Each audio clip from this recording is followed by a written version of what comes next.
Muitas pessoas têm tido seus sonhos destruídos pela falta de confiança absoluta em Deus. A Bíblia está repleta de exemplos de grandes sonhos cumpridos para a glória de Deus. Encontro com a Palavra é um programa escrito pelo Dr. Dick Woodward e narrado por Pastor Edson Bruno. Ouça e descubra verdades que lhe ajudarão no seu dia a dia. Com você, Pastor Edson Bruno.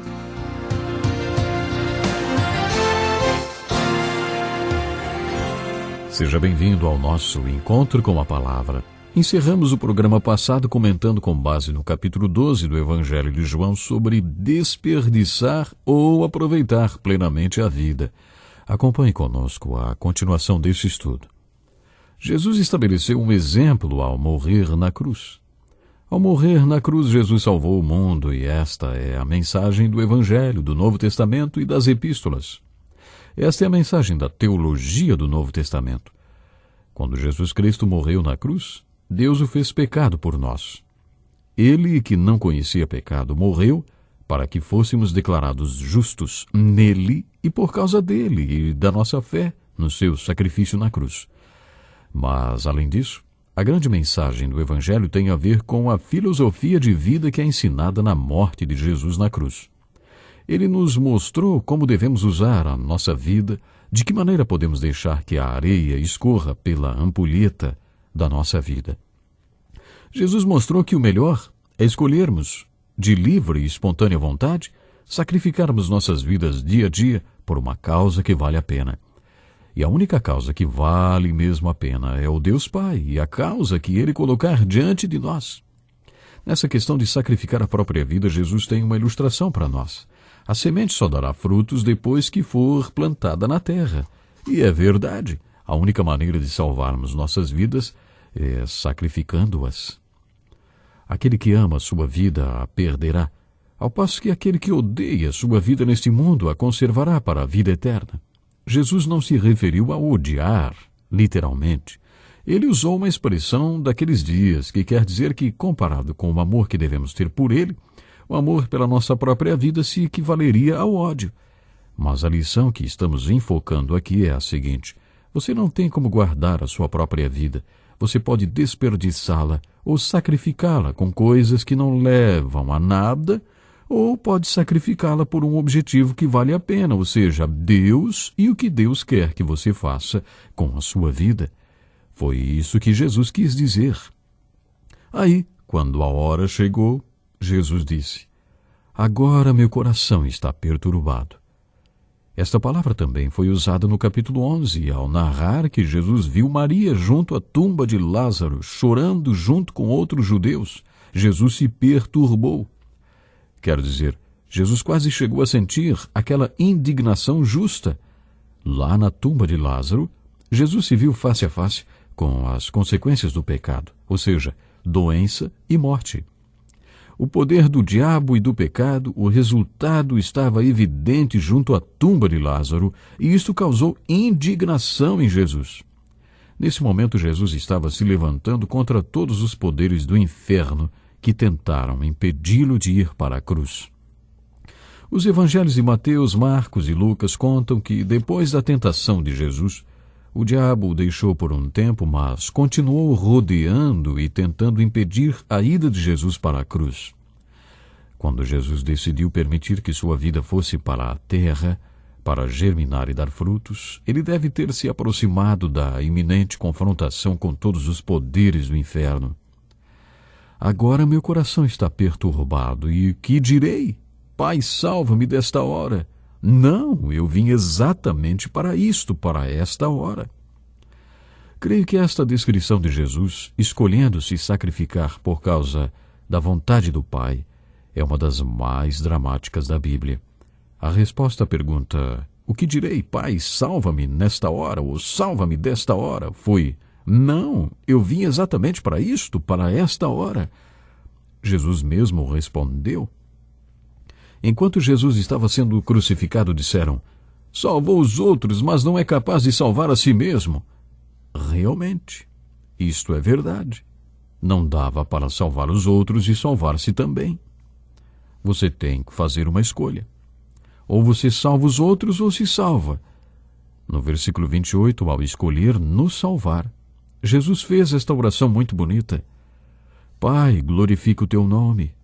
E no mesmo instante veio a resposta do céu. Eu já o glorifiquei e o glorificarei novamente. Esse fato sobre a vida perfeita de Jesus é maravilhoso. Qual o propósito da vida humana? Glorificar a Deus. Como glorificamos a Deus? No capítulo 17, na oração que Jesus fez quando estava para ser preso e levado à cruz, Jesus sintetiza seus 33 anos aqui na terra com essas palavras tão bonitas.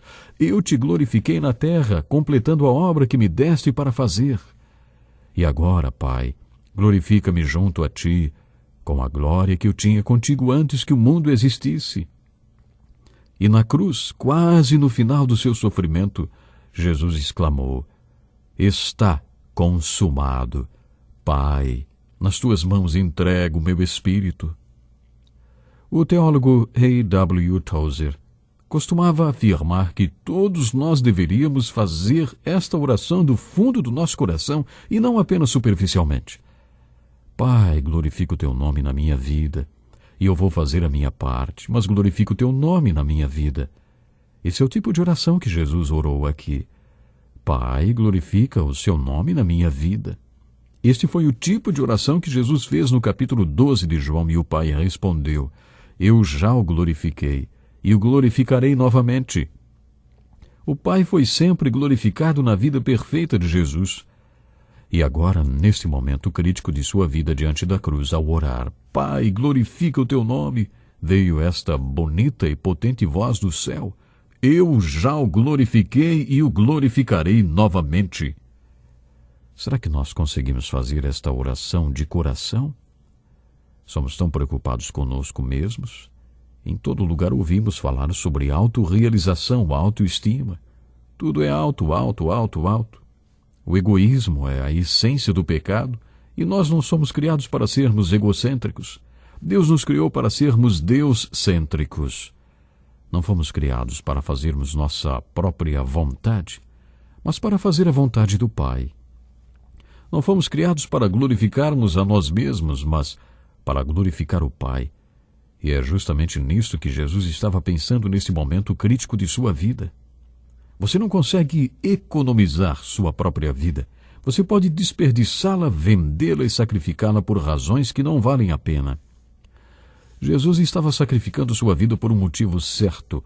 Ele deixou sua semente cair na terra e morrer para que frutificasse.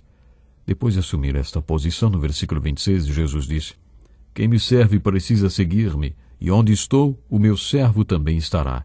Aquele que me serve, meu Pai o honrará. Jesus está se referindo a seguir o que ele estava falando e fazendo em todas as áreas da nossa vida. E onde estou, o meu servo também estará. Neste caso, Jesus estava dizendo: quanto a esta questão, você precisa estar onde eu estou, isto se realmente for meu seguidor.